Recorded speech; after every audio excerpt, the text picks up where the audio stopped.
Chers auditeurs, vous êtes à l'écoute des messages de la bonne nouvelle de Jésus transmis à travers les prédications de l'Église adventiste du 7e jour, Église africaine francophone de Bruxelles.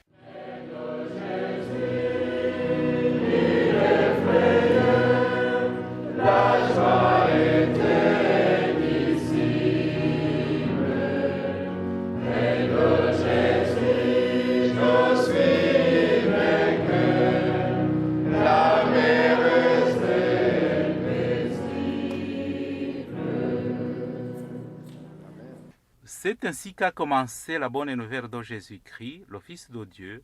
C'est là ce qui est écrit dans le livre du prophète Ésaïe. J'enverrai mon messager devant toi, il te préparera le chemin. On entend la voix de quelqu'un qui crie dans le désert. Préparez le chemin pour le Seigneur, faites-lui des sentiers droits.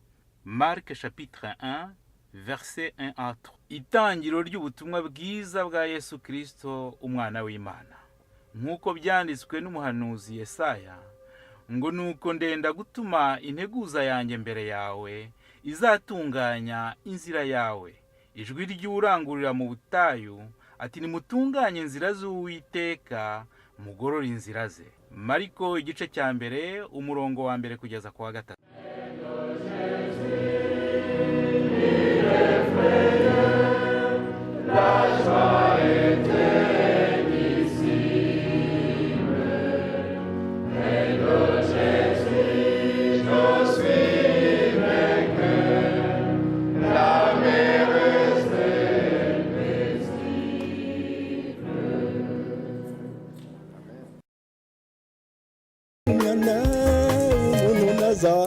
azasanga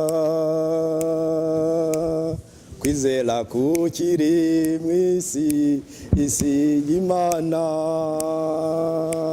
shuti hangana usenge cyane ba mu byaha. Muraho bwoko bw'Imana. Bonjour au peuple de Dieu.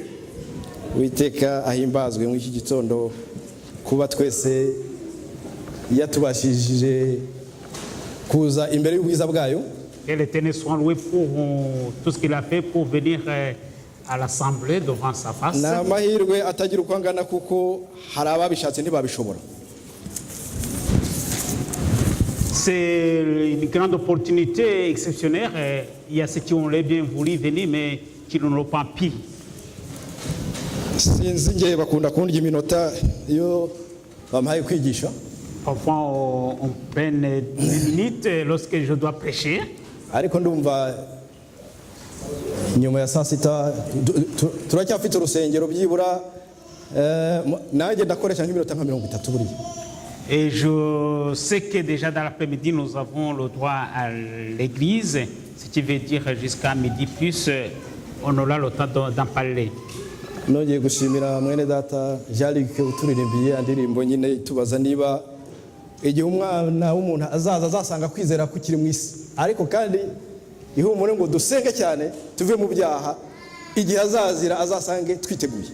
Je remercie notre frère Jean-Luc qui vient de nous interpréter un chant qui nous parle si le Fils de Dieu lorsqu'il viendra est-ce qu'il trouvera la foi dans ce monde, que Dieu nous aide pour se préparer. Ntegura iki cyigisho wagira ngo naye twavuganye n'ubundi ni kiza kurebana n'igihe cyo kubana n'Imana dusenga. En préparant cette méditation, on dirait qu'on s'est déjà contacté parce qu'on doit être avec le Seigneur en priant. Mais muri iki cyumweru hari ikintu ryari tangazo sinashatse kuri habari abavuza amatangazo bataza kuritanga uko nge naryifuzaga. Mais cette semaine, il y avait un communiqué à vous communiquer, mais je n'ai pas pu le passer aux gens qui ont les chroniqueurs parce que j'avais voulu le donner moi-même. Ndabona harimo ababyeyi bafite abana bari muri jiya. Je vois il y a parmi vous les parents qui ont des enfants qui font partie de la jeunesse adventiste. Kuwa kabiri wa leta ku itariki 27 twagize boga abakuru b'itorero bashinzwe urubyiruko n'abapasiteri b'amatorero iri ryacu rya Botanique Bruxelles Centre na Uriwe twagize inama. Mardi passé, on s'est réunis en tant que les représentants des églises, 3 églises, Oliwe, Bruxelles Centre et Oliwe. Iki kintu cyabaye byikubagaho kubera ko twe twashyizwe mu majwi mbibabwiye kuko ni ibintu nshaka ko twongera kwibukiranyaho cyane hano botanique. Ça a été dit à propos de notre église de botanique à ce moment-là. Uko bari abana bacu tubohereza que nous avons nos enfants. Tuba tubohereje nk'ahantu bajya kurerwa gusa muri babysitting. Parfois nous envoyons nos enfants dans la GIA comme si on les envoie dans un endroit de babysitting. Noneho ugasanga hari ibintu bagenda batubaza bati mutange cotisation za assurance ubwishingizi bw'abana cyangwa se bakadutumira muri za super spaghetti ngo ari kugira ngo mu by'ukuri ababyeyi duhure n'abo bantu bayobora urubyiruko kuko nabo bahura n'ibibazo twe tutamenya hano tugatera agati muri ryinyo ntihagire ukandagirayo. Parfois nous sommes invités aux soirées spaghetti ou bien dans d'autres activités. Et surtout notre église, lorsque nous sommes invités, on ne se présente pas. C'est pour cela que la direction de la GIA était découragée. Même menacé de démissionner. À risque de démissionner. Pendant qu'on a passé 3 heures ensemble. Haboneka igisubizo ariko baduha umukoro bati nous avons pris le temps de prier et en tant que des enfants de Dieu et ils nous ont donné alors un devoir à faire ko nyaboneka murabona itangira ry'amashuri rigiye gutangira kuwa mbere parce que vous voyez que le début des cours ça va commencer ce lundi.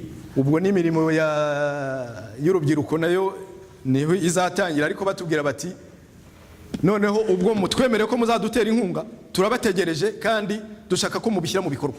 Et le comité de la GIA alors il a dit accepter parce qu'il faisait confiance à ce qu'il aura le soutien de votre part. Harabatekereza ko bari abana bacu twoherezayo baba bagiye kwikinira no kwisiga ibyondo gusa ariko ntabwo ari byo.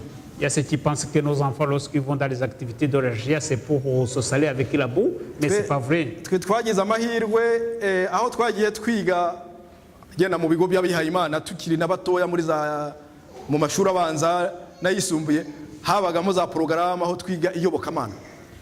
Nous avons eu la chance lorsque nous étions dans des écoles primaires. Là où nous avons étudié dans les écoles religieuses, on faisait un cours de religion. None rero hano ho mwumvise ko icyo kintu banagikuyeho ahubwo bagiye bajya kwigisha abana hari ibindi bintu bidahamanye na Bibiliya. Mais vous savez bien sûr que ici on a tout changé, ils ont remplacé ce programme de religion par d'autres choses qui n'ont rien à voir avec la parole de Dieu, la Bible. Ubwo rero nagira ngo buri mubyeyi wese wumva afite umwana muri GIA ndetse n'abatabafite mugomba kugumya mukadutera inkunga ibira mirimo yose tukajya tuyitabira n'abari abayobozi n'abana nabo bakeneye kurerwa tukabegera kugira ngo nabo tubatera inkunga ndetse banatubwira bati nundi waba afite ikindi kintu cy'inkunga yadutera rwose agomba kuza tugafatanya tukareba ukuntu urubyiruko rwacu twarurera bya gikristo. C'est pourquoi nous, les parents qui ont des enfants dans la jeunesse adventiste, et même ceux qui n'en ont pas, que vous puissiez tous vous donner pour qu'on puisse soutenir le programme de la GIA. J'aimerais avoir les gens qui aimeraient bien se soutenir dans ce sens-là. nanjye narabyiyemeje yewe nzajya hari mbashyiramo n'ikiziriko hari ikindi kintu bambwiye bati abana kuki mubabuza kuza mu ngando nanjye mu bantu bababuzaga nge narireze ndavuga nti numvaga ko ari ukujya kwikinira babahaye n'abantu batari bubashe kubakurikira baravuga bati ibyo ntabwo ari byo wenda namwe mujye muza niba mufite impungenge mubaherekeze namwe mugira icyo mutumarira. On s'est examiné. Twese rero twemeje ko tugiye kubajya inyuma tukazabafasha ndetse n'abana bacu bakabikunda. On s'est examiné jusqu'à ce qu'on a dit constater que même parfois on empêchait les enfants d'aller dans des camps. Alors comme on les a soutenus, et moi aussi je me suis pointé le doigt pour que je puisse aussi les soutenir. Alors on va aller derrière ces jeunes qui encadrent nos enfants pour qu'on puisse les aider, les soutenir. Iryo ryari itangazo noneho reka tugaruke ku biryo Uwiteka yashatse ko dusangira muri iki gitondo. Ça, c'est un communiqué. Maintenant, on va retourner dans la parole de Dieu Nise que le Seigneur gufata voulait igihe qu'on cyo kubana partage. n'Imana ari cyo bita gusenga. A-t-il pris le temps d'être avec le Seigneur? C'est le temps qu'on appelle la prière. Gitegura nifashije kano gatabo cy'umugabo witwa Bill Hybels, aho harimo ikibazo kitubazwa ngo kuba duhugiranye ntitubone umwanya wo gusenga. En préparant cette méditation, je me suis alimenté par un livre de Bill Hybels. Là, on est très occupé pour ne pas prier. Ubundi mu mibereho ya buri wese aba avuga ati mparanira yuko nta muntu nzagira icyo ngeneraho. Bon, dans la vie de chacun, chacune, on se dit de ne rien avoir envie de quelqu'un, d'être soutenu par quelqu'un d'autre. Ariko noneho murabizi kubw'intege nke zacu buri wese agira uwakenera. Mais à cause de notre faiblesse, on a besoin d'un soutien quelque part. Ubwo bihita binyuranya n'ibyo umuntu yari yarishyize mu mutwe avuga ati ngewe ndumva nzaba umuntu wifashije autonome quoi. Ce qui veut dire que c'est différent de ce qu'on pensait qu'on pourrait être autonome. Iyo icyo kibazo kije umuntu wese abanza kunyuraho n'umuntu yisangaho wa hafi umubyeyi we. Lorsqu'on a un problème, on s'adresse à quelqu'un à qui on fait confiance, surtout un parent. Cyane twakwita papa. Surtout un papa. Akamufasha mu bibazo binyuranye, mbega akamuha inama ndetse byaba n'uburyo bwo kubikorwa akabikora, cyangwa se ibyo nakwita umuganda. Pour qu'il puisse s'adresser à quelqu'un, papa, pour qu'il puisse l'aider et lui donner un soutien. Icyo nakita ko n'umuganda w'ibikorwa bigaragara. Ce qu'on appellerait un acte probable et visible. Noneho kuba umwuka wera yihishuriye hari undi mubyeyi twita papa ari nawe waremye ibintu byose. Ceux qui ont reçu le salut, il y a un autre papa, et c'est lui qui a créé toutes les choses. Ubwo rero uwo mubyeyi akaba n'umuremyi wacu watanga n'ibirenze ibyo undi mwana w'umuntu wese yaguha. Notre Père Céleste, il donne au-delà de tout ce qu'on peut recevoir de quelqu'un d'autre, d'un être humain. Kuko we adusezeranya n'ubugingo buhoraho. Parce qu'il nous réserve, il nous promet la vie éternelle. Uwo rero niwe dusabwa kugirana umushyikirano nawe mu buryo bwimbitse kandi butagajuka. Ça lui, alors nous devons avoir un bon entretien et un bon contact de façon étroite. Tukibuka ko nyine abo twagize inshuti cyangwa se bo batwegereye ba hafi ibyo baduha birashira. En se rappelant justement que ce qu'on peut obtenir de quelqu'un d'autre sont des choses qui se terminent, passagères. Uwo muntu rero usumba byose w'umuremyi kugira ngo tubane nawe adusaba ko tugomba kugira imibereho isenga. Alors l'Éternel nous demande d'avoir une vie de prière. Mu madini yandi adukikije twe abadivantiste bakunze kudushyiraho umugayo ko tutagira ibihe byo gusenga kandi nibyo. Dans d'autres églises environnantes à la nôtre, ils nous reprochent que nous n'avons pas les moments de prière. Et c'est vrai. Hari umuvandimwe mfite usengera mu Pentecote, hari porogaramu yabo bajya bagira ahari rimwe mu gihembwe cyo kwiyiriza gatatu umunsi nijoro batanywa batarya. Un frère à moi m'a révélé que dans leur programme de prière, ils s'abstiennent pendant une semaine, 3 jours sans manger, sans boire.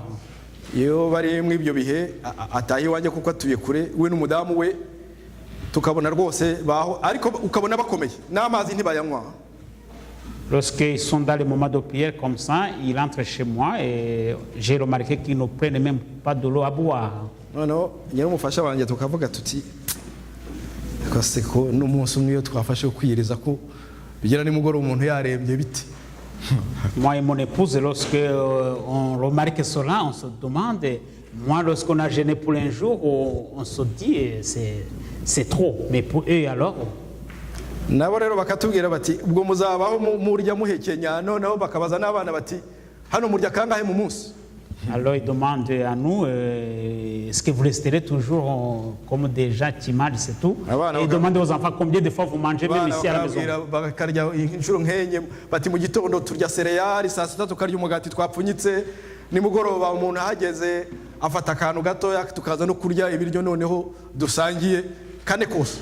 Et les enfants répondent que le matin on prend un petit déjeuner de céréales, lorsqu'on revient de l'école on prend à manger et le soir on mange encore. Noneho bo bakababaza bati bo iyo bahaje koko tugira nakanya tugasenga, ariko noneho bo baranababaza burya abana n'abanyakuri bati none se iby'umwuka mwe mubirya muti. Lorsqu'ils sont chez moi, alors on prend le moment, on prie ensemble, mais ils trouvent l'occasion de parler avec les enfants qui sont sincères et ils demandent aux enfants comment vous vivez aussi de la prière. Ubwo nkuko nababwiye kuba duhugiranye tutabona umwanya wo gusenga iki kiza mu gisubizo. Comme je vous l'ai déjà dit, être préoccupé et ne pas trouver le moment de prière, ça devient une réponse. Ubwo ababyeyi tuba twakubisa kame twagiye kare, abana nabo bakagenda ukwabo, ubwo icyo gihe cyo gusenga mu gitondo cyo ntacyo, kare butaha ijoro wenda abana aryamye, ubwo uwo mwanya ni inshuro nke uboneka. Comme vous le savez, tous les matins on se levait très tôt pour aller au travail et en rentrant on n'a pas le temps même pour la prière. Le matin surtout on ne prie pas. Et le soir aussi on entre pour dormir. Ariko rero iyo mibereho abantu b'Imana bayita ko dusa n'abapfuye mu by'umwuka. Mais cette vie alors ce qu'on appelle la mort spirituelle. Yewe hari n'umuntu w'umuyisilamu nubwo wenda ibyabo tutabyemera cyane, ni umushefu wanjye. J'ai un chef musulman, même si je ne crois pas à l'islam. Mw'iyi minsi mu kwezi kwa munani urabona dukora mu mazu, abantu benshi baba baragiye muri vacances, ariko hari ibintu tugomba gukora noneho tugakorana twese turi kumwe. Dans ce mois d'août, parce que beaucoup de gens sont en vacances, et parfois on travaille ensemble. Noneho niwe wanyibwiriye ati bo babona uko mbaho uko nsenga n'ibyo byose, arambwira ati kuko hari ubwo mwabo bagenzi banjye harimo abaza bakaba bafite agatapi akajya hara muri mu nguni agasenga ku buryo bigaragara, ariko ibyo muzi ko hano ku kazi bitemewe. C'est lui qui m'a révélé la façon de leur prière, parce que même au travail, parfois ils prennent leur natte, ils se mettent à côté pour la prière, parce que souvenez-vous que c'est interdit de faire les prières au lieu de travail. We yaguze akantu kaba nka cya kabiri kino Bibiliya, harimo akantu kagahema agafunga nyine na yamura yinyabya nk'ugiye kuri toilette cyangwa iki, naho bingwa abagiye gusenga. Il y a une natte un peu de taille comme moitié de ma Bible et il se met quelque part à part, et lorsqu'il va là-bas on ne sait pas ce qu'il va faire, mais pourtant il allait pour la prière. Yarabimbwiye numva rwose nanjye birambabaje, ndavuga nti koko ibi ngibi bimwe tujya dupinga kagatanu kabo. Noneho hari ikindi kintu yanambwiye ati iyo mubona hari igihe tuganira nkagira gute ati buri munsi mfata isaha imwe yo kugira umuntu ngirira neza. Il m'a révélé, ça m'a intrigué, et puis je me suis demandé, et il m'a dit aussi que dans ses prières, chaque fois il a au moins une personne à qui il fait du bien. Ati uwo nafasha, ati hari igihe namwe mbahamagara nkabaza we Radisilas ufite ikibazo cyitwa gufasha ikindi biki byose, kandi koko arabikora, ariko we sinari nzi ko abari mu myizerere yavuga ati ngira ikintu cyiza umwe isaha imwe mu munsi nkorera Imana, kuko muzi ko bo kwizera kwabo akenshi babishingira ku mirimo myiza. Et il dit, parfois il dit qu'il doit faire quelque chose pour quelqu'un, et alors c'est ainsi que même moi aussi je l'ai remarqué. Et dans sa prière, il dit au moins une heure, au moins que je puisse prier, en fait de pouvoir aider au moins une personne. Ubwo rero nagira ngo icyo kintu turebe rwose ukuntu tutaheranwa n'ibyo byose bituzengurutse ngo twibagirwe kurya ibiryo bidashira. Nous devons nous examiner alors pour ne pas être très occupés, pour ne pas prier, pour ne pas manquer de quoi se nourrir spirituellement. Muri uwo mubano wacu rero tugomba kubana n'Imana, tugomba kubamo dushima. Dans cette vie d'être dans la vie avec notre Dieu, nous devons être reconnaissants. Mu gushima ibyo Imana yadukoreye, reconnaître ce que Dieu a fait de bon pour vous. Kuko hari igihe ushobora kuvuga uti Imana se yankoreye iki. Parfois on peut dire qu'est-ce que Dieu a fait pour moi. Ese iyo wavutse ukaba wigenza utagenda mu ntebe y'ikimuga ugira ngo ibyo si byo gushimira? Est-ce que le fait que tu marches sur tes pas, sur tes pieds, sans être dans une chaise roulante, est-ce que tu ne devrais pas trouver l'occasion de dire merci à Dieu? Muri isi hari abantu benshi batazi gusoma. Se kuba Imana yarakubashije gusoma ukaba wakwiyobora ahantu wageze ngo ntabwo ibyo bigomba gushimirwa. Dans ce monde, il y a des gens qui sont analphabétiques, qui ne savent pas lire ni écrire. Est-ce que ce n'est pas une occasion de dire merci à Dieu? Mbese iyo umwana wawe avuye mu rugo wowe hari tubahana ama-GSM atize kumpamagara n'ibyo ukabona aragiye aragarutse, ntabwo ari ibintu byo gushimirwa? Est-ce que quand ton enfant part, bien qu'on lui donne un téléphone de communication, et quand il part, il revient, est-ce qu'il ne devrait pas dire merci à Dieu pour ça?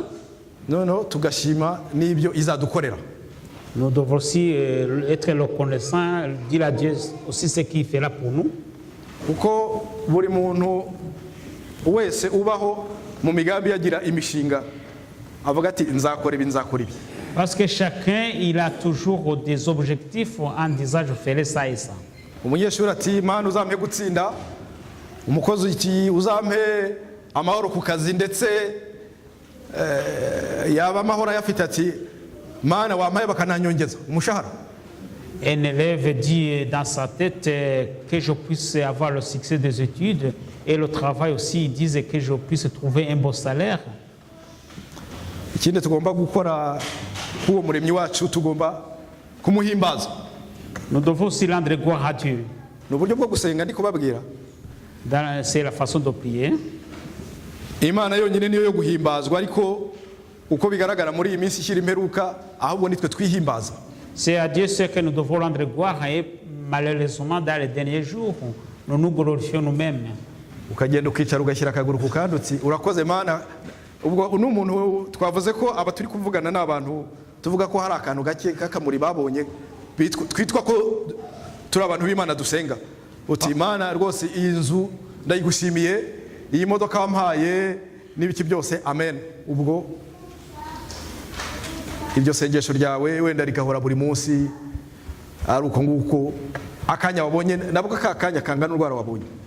Ça, c'est les gens qu'on retrouve ici qui nous montrent une lumière de prière. Nous, quand nous prions parfois, on prie une petite, quelques minutes simples, et nous ne parvenons pas à s'exprimer tout. Muko kwihimbaza ni bya bintu nyine byo kwishyira hejuru kumva ko hari icyo uri cyo kandi ntacyo. Nous nous glorifions, croyant que nous sommes les gens de valeur bien importants, et pourtant nous sommes rien du tout. Muko gusenga kwacu turanasaba. Tugomba gusaba. Dans nos prières, nous devrons aussi trouver le moment de faire les demandes. Musabe muzahabwa, mukomaga muzakingurirwa, ariko musaba mwizeye. Car la parole de Dieu nous dit que demandez, vous recevrez, frappez, on vous ouvrira, mais priez avec foi. Ariko rero muko gusaba kwacu hari igihe dusaba nabi nitunasubizwe, kuko gusaba kwacu kugomba mushingira ku bushake bw'Imana, tugasaba ibintu koko Imana izaheshwa mu icyubahiro. Mais parfois nous prions, mais nous ne sommes pas exaucés parce que nos prions seront nos volontés, nos soucis, et pourtant nous devrons prier pour qu'on pourra glorifier le Seigneur aussi. Iyo turi muri iyo mibereho rero isenga tuba tugoswe n'imbaraga z'Imana. Lorsque nous sommes dans la vie de prière, nous sommes environnés par une force de Dieu. Wenda hariya badushyira hariya Abafilipi igice cya 4 umurongo wa 6 n'uwa 7. J'aimerais qu'on puisse projeter le Abafilipi igice cya 4 umurongo wa 6 umurongo wa 7. Philippiens chapitre 4, 6 et 7. Ni ibintu Paulo yandikiye abantu b'i Filipi ababwira ati ntimukiganyire C'est le message que l'apôtre Paul a écrit aux Philippiens en disant ne vous préoccupez pas de trop, de quoi que ce ati soit. ntimukagire icyo mwiganyira ahubwo ibyo mushaka byose bimenywe n'Imana mubyingingiye kandi mushima. Mais il dit que tout ce que vous demandez, demandez-le en glorifiant le Seigneur. Hari ubuhamya nakuye muri aka gatabo k'umuntu wari ukiri mutoya wapfushije umubyeyi we yaragikeneye. En lisant son livre, j'avais lu un témoignage de quelqu'un qui a perdu un parent à bas âge. Ubwo ni umuntu wari nko mu kigero cy'imyaka 40 ariko afite umwana w'umusore.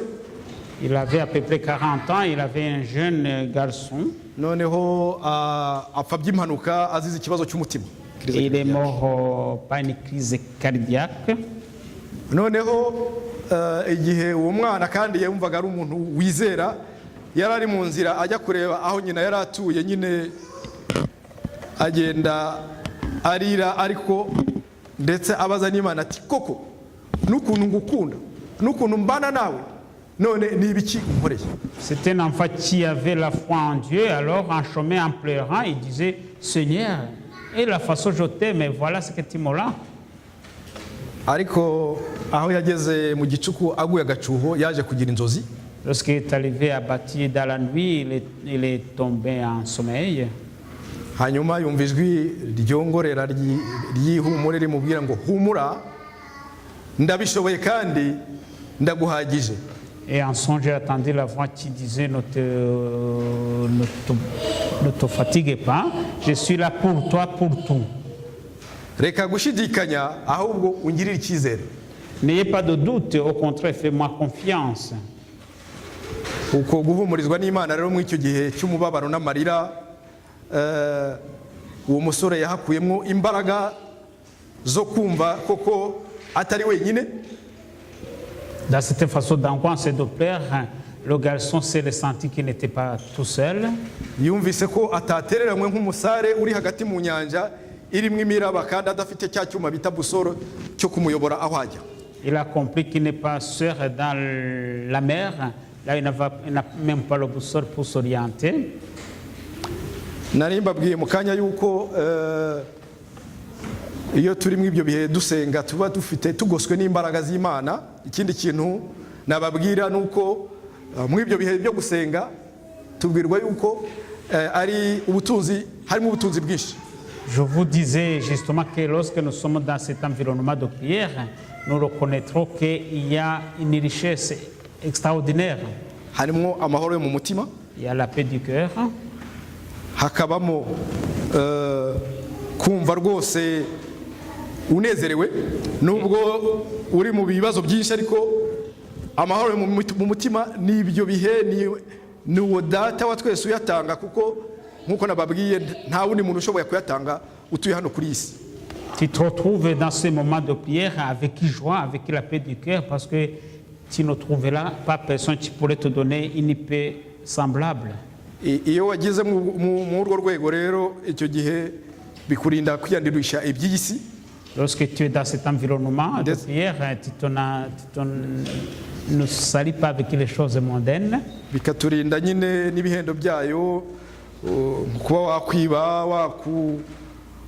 ugambanira abandi ushaka indamu. Cela t'évite de faire aucune envie, aucune tricherie qui soit.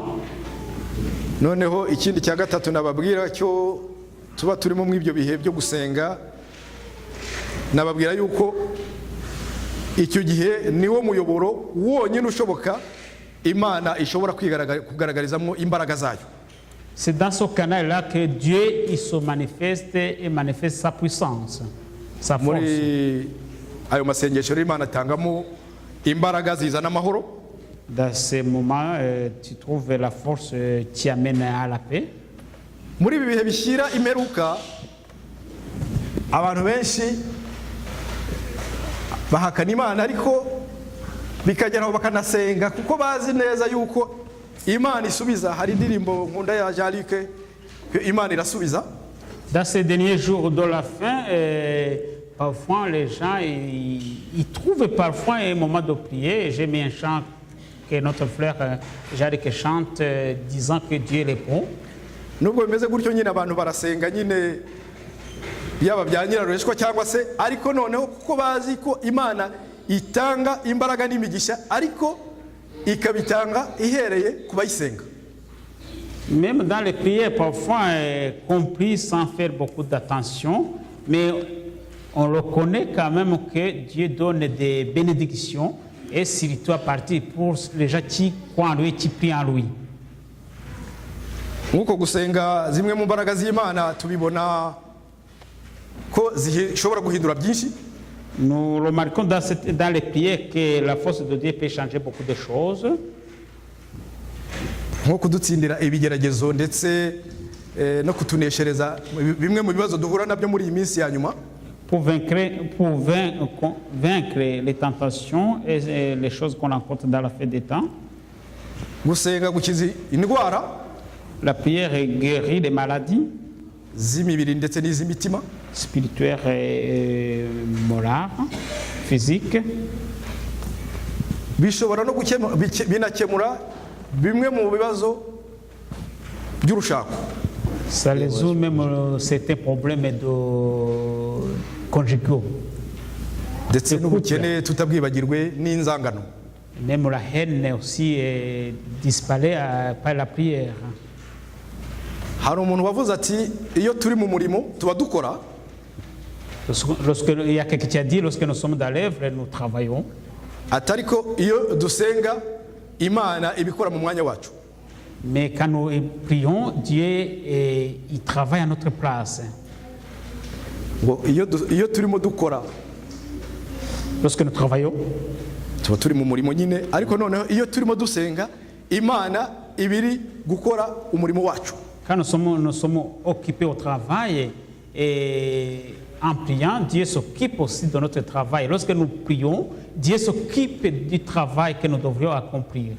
Noneho nimwumva ukuntu ya mirimo twakoraga twijujuta inatunanira tukaba noneho turimo dusenga Imana itanga byose ari iri kubikora kandi ibikora neza bikanatungana. Kuki dugumya kwivuna kandi Imana itubwira ati nimubimpereze ngiye mbibakorere. Remarquons alors comment lorsque nous sommes dans la prière, Dieu s'occupe de nos besoins et alors parfois quand on travaille on se lamente. Et alors pourquoi continuerons-nous de se lamenter alors que Dieu est capable de travailler à notre place? Hari igihe umwana w'umuntu yita umunyabwenge ariko ubwenge bwe no gupfapfa kuko ntabwo tuzi kwihitiramo ibyiza. Parfois l'être humain est quoi intelligent et pourtant il est insensé parce qu'il ne sait pas choisir. Hari izindi ngero nk'ebyiri nshaka ko tureba z'abantu bahawe imbaraga mu gihe gikwiye. Iyo turebye hariya mu gitabo cyo kuva igice cya 17 umurongo wa 8 kugeza kwa 13. Dans Exode chapitre 8 17 umurongo wa 8 kugeza kwa 13. Exode 17 verset 7 jusqu'à 9. Buri wese asome mu rurimi yumva neza. Que chacun puisse lire dans la version qui lui convient. Ariko hariya batubwiramo igihe Abisirayeli bari hariya mu butayu bari mu nzira igikanani nyine mu bibazo bahuraga nabyo. Et dans ce passage-là, on nous raconte l'épisode des enfants d'Israël lorsqu'ils étaient dans l'épreuve au désert. Bari ingabo uduhumbi n'uduhumbi b'Abameleki barabatera ariko Mose n'abo bari kumwe bafata igihe cyo gusenga Imana ibaha intsinzi. Ils étaient des milliers et puis ils ont été attaqués par les Amalek et Moïse avec qui ils étaient ensemble, ils ont pris le temps de prier, ils ont gagné la bataille. Muko gutsinda kwabo nta nubwo umuntu yabyita n'ibikino kuko Aroni na Uri bafataga amaboko ya Mose gutya basenga ariko dans les victoires alors on se souviendrait que Aaron tenait les mains de Moïse dans la prière. Mu ngabo nke bari bafite abanzi babo bari imbere batabarika bakaneshwa kubera izo mbaraga imana inyujije mu isengesho ry'abana bayo. Avec moi des armes avec qui ils étaient ensemble, grâce à la prière, d'être soutenus dans la prière, ils ont vaincu les adversaires grâce à la prière.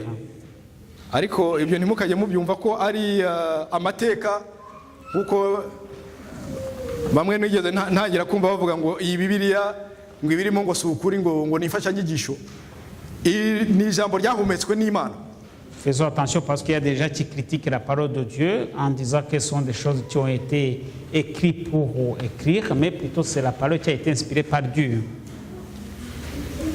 Izindi ngero ebyiri nabaha turazibona hara muri Daniel igice cya 6 umurongo wa 11 kugeza 23 ntabwo turi basome.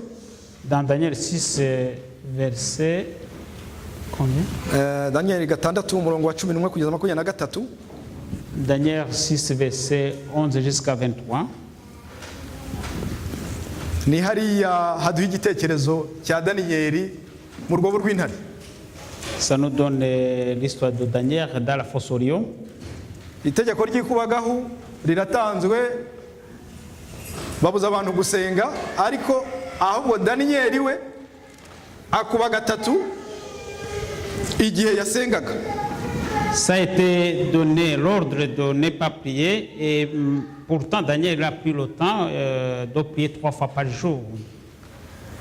Ntekereza yuko none se niba twebwe tuvuga ko nyine tutabona umwanya wo gusenga, igihe noneho tubibujijwe ahubwo banza twaba dushyizwe igorora.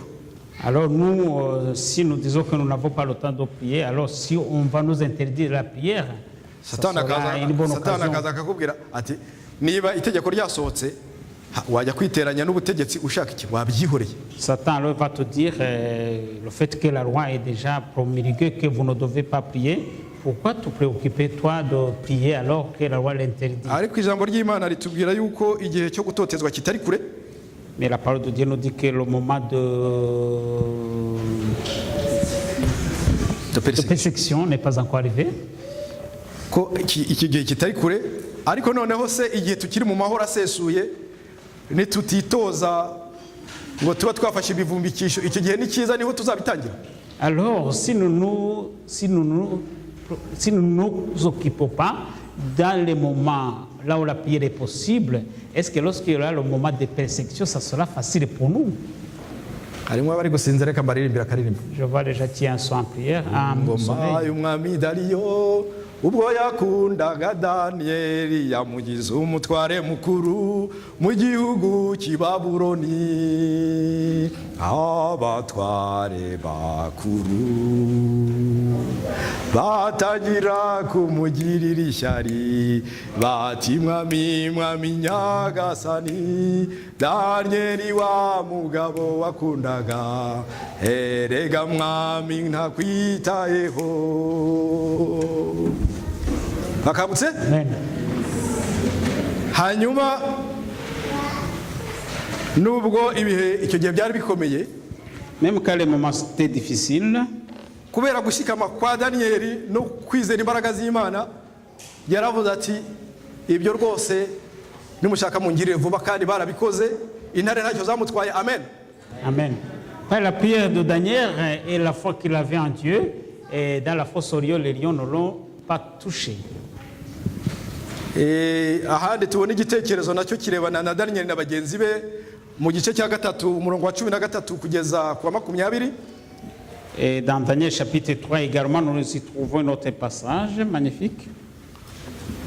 Hariyaho ni Daniel na bagenzi be imbere y'itanura ry'umuriro. Là où Daniel et ses compagnons étaient à la fournaise ardente. Hariya ni igihe basabwaga n'umwami Nebukadinezari, gutegekwa na Nebukadinezari ko bagomba kurabya kiriya gishushanyo yari yarakoze. Lorsqu'ils avaient été obligés d'adorer la statue que Nebuchadnezzar avait érigée, abo bahungu baravuze bati niyo byaba gupfa ariko bakangisha bati iyo mana yanyu tuzareba ko izabakiza amaboko yanjye n'uriya muriro. Alors ils ont dit, alors on verra si le Dieu va vous épargner cette fournaise ardente.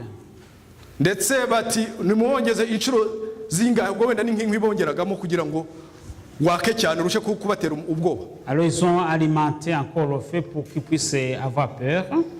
Ariko bari abasore uko ari bane, Daniel, Shadrach, Meshaki na Abednego, bajugunywe mu itanura ry'umuriro, bavamo nta n'umwotsi ubacumbaho.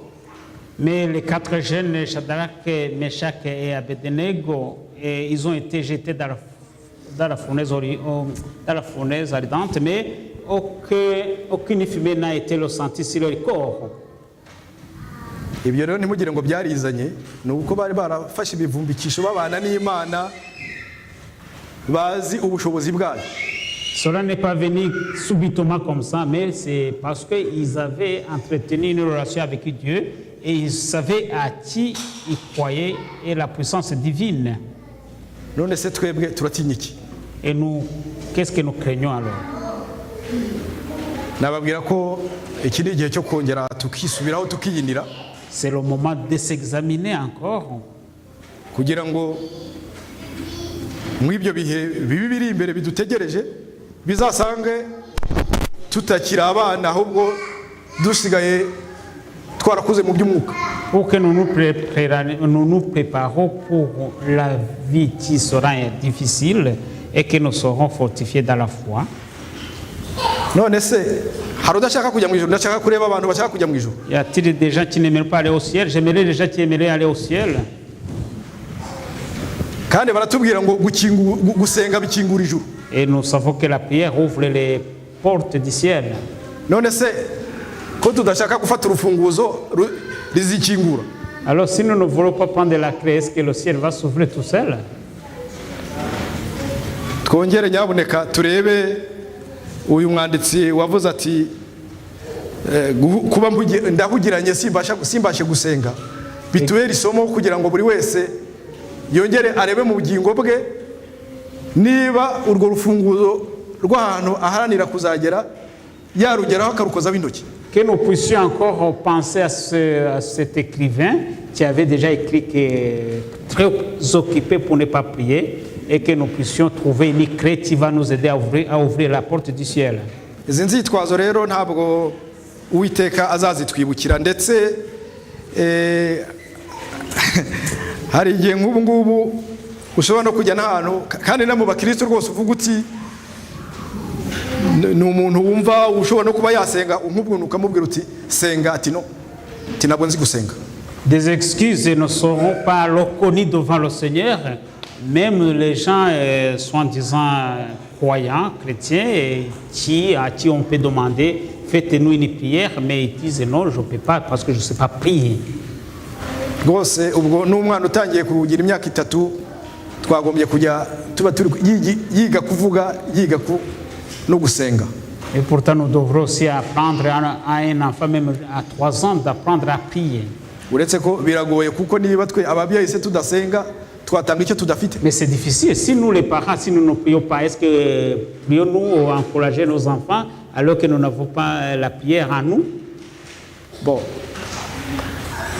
Naye nifuza ubundi ko iki kibwirizwa cyawe wenda interactive tukajya tunaganira kuko hari ibibazo umuntu yibaza,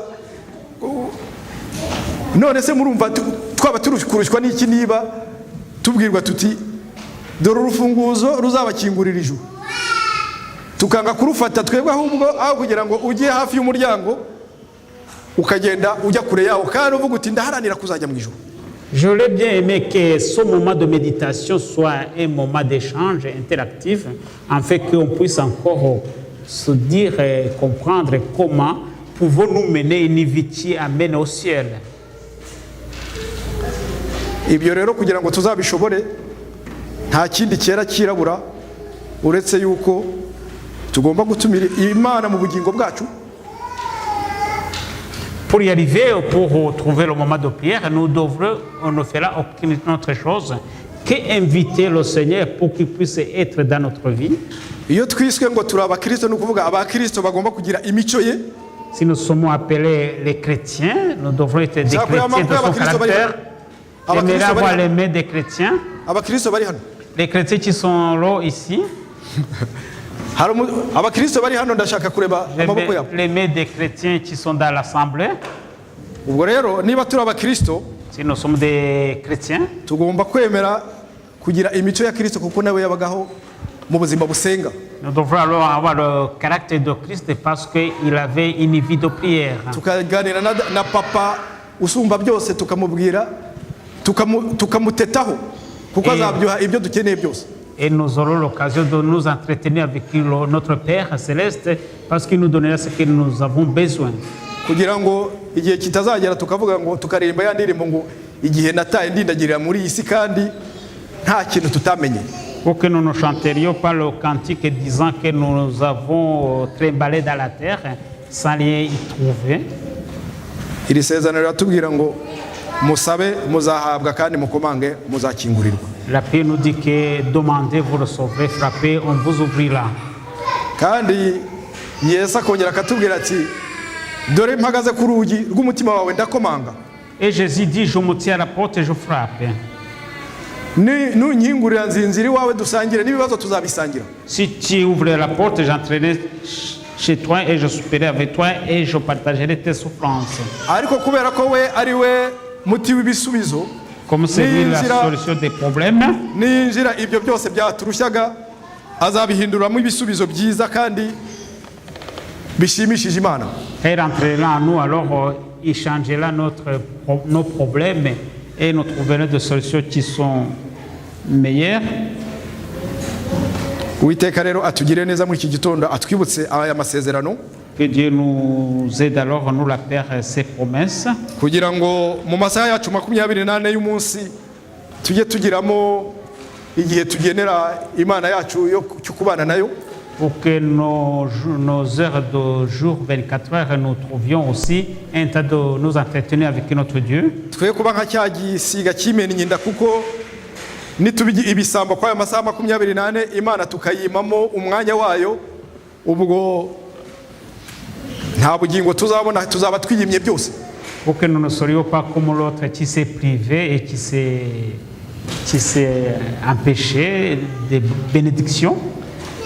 Ibintu by'Imana birakomeye kandi biranoroshye cyane, bisaba yuko tugira ubushake kandi tukavuga tuti mwami turi hano ndemeye inzira mu bugingo bwanjye unkoreshe kandi nditeguye. L'œuvre de Dieu c'est facile, on peut dire tout simplement je suis là, je suis prêt, utilise-moi. Imana idufashe kandi tugire neza mu izina ry'umucunguzi wacu tubyambaje twizeye. Amen. Que le Seigneur nous aide et nous prions au nom de Jésus. Amen. Prions. Mwami Imana muremyi wacu kandi utwitaho uko bukeye nuko bwije. Notre Dieu, notre Créateur qui se préoccupe de nous chaque jour. Muri uyu mwanya abana b'abanyabyaha ariko wishimira tumaze kumva imiburo uduha. À ce moment, nous, en tant que tes enfants pécheurs, mais que tu aimes, nous venons d'être avertis. Kwa kenshi twibwira ko dukora ibizatugira umumaro ariko tukaba dusa naho turi impumyi tutareba ibyiza ahubwo tugahitamo ibibi. Parfois, nous croyons que nous faisons des choses utiles pour nous et pourtant, ça n'a pas d'importance. Ariko mwamushimwe kuko utatureka ukagumya kutwegera ukatugira inama y'uburyo twarushaho kubana nawe. Mais tu es un Dieu d'amour, un Dieu qui s'approche de nous, qui nous aide à vivre avec toi. Tuzi ko mwami uri Imana y'icyubahiro kirengeje. Nous savons que tu es un Dieu de gloire extraordinaire. Ariko urukundo dukunda rwatumye wemera guca bugufi uraza uratwegera ndetse uratwitangira. Mais l'amour que tu nous as manifesté t'a poussé à s'abaisser jusqu'à mourir pour nous. Kugira ngo tutazapfa buheriheri watugiriye n'inama yuko twagufata nk'umujyanama. Pour que nous ne mourions pas éternellement, tu nous conseilles de te prendre comme un bon conseiller. Kugira ngo tugutumire mu mitima yacu uyihindure. Pour que nous t'invitions dans nos cœurs pour que tu les changes. Kuko ijambo ryawe ni rigera kandi uvuga ko nta munyabyaha uzabaho iteka n'iteka. Ta parole est sainte et il nous dit que le pécheur ne vivra pas éternellement. igihe rero tugihumeka turakwinjiza kugira ngo ibyo tubishyire mu bwenge bwacu maze uduhindure bundi bushya. Pendant que nous vivions, alors donne-nous la sagesse de mettre cela en pratique et que tu nous changes. Mu gihe ukidutije ubuzima utwungura ubwenge maze duhinduke ibikoresho byawe bizima. Pendant que tu nous prêtais la vie et que tu nous transformes et que nous serions aussi des outils de valeur. Mwami dukunze kugira inzitwazo yuko tutabona umwanya wo kubana nawe. Seigneur, nous avons des excuses que nous n'avons pas le temps d'être avec toi. Ariko nyamara igihe duta mu bitagira umumaro ikibarika. Mais pourtant le temps que nous gaspillons dans des choses mondaines. Uduhe rero imbaraga zo kubasha kubinesha kugira ngo Mwami tuguhe umwanya ugukwiriye wo kugushima no kuguhimbaza. Nous te prions alors de nous donner aussi la force de s'abstenir de ces choses afin que nous trouvions le temps de te rendre gloire, de te louer. Turakwinjiza rero kugira ngo uzuture mu bugingo bwacu. Nous te prions pour que tu puisses habiter dans nos vies. Sabira abari hano ndetse n'abatari hano, hari abatabonetse ku buryo bw'uburwayi. En prière pour nos chers qui sont ici, ceux qui ne sont pas ici et ceux qui ont été empêchés par des maladies. Cyangwa se ku zindi mpamvu zo kumva ibyawe bibarambiye. Ou bien d'autres qui ont été découragés par dire que ton attente dure longtemps. Hari n'abari mu mirimo inyuranye ndetse n'abatarakumenya. Il y a ceux qui sont dans des occupations différentes, il y a ceux qui ne te connaissent pas. Abo rero nabo kuri uyu munsi wawe wera turakwinjiza kugira ngo ntubibagirwe kuko uri umwami wuje urukundo, nabo basange buri wese umukoreho umwe kugira ngo twese twitegurire hamwe kuzagusanganira. Nous te prions alors de penser à ces gens-là, de s'occuper à eux, parce que tu es un Dieu d'amour, pour qu'on se prépare à ton retour. Turakwiragije kugira ngo byose biba mu bugingo bwacu bibyo kuguhesha kunozo mu izina ry'umucunguzi wacu Yesu. Amen. Nous te prions alors pour que tout cela soit pour te rendre gloire au nom de Jésus. Amen. Amen.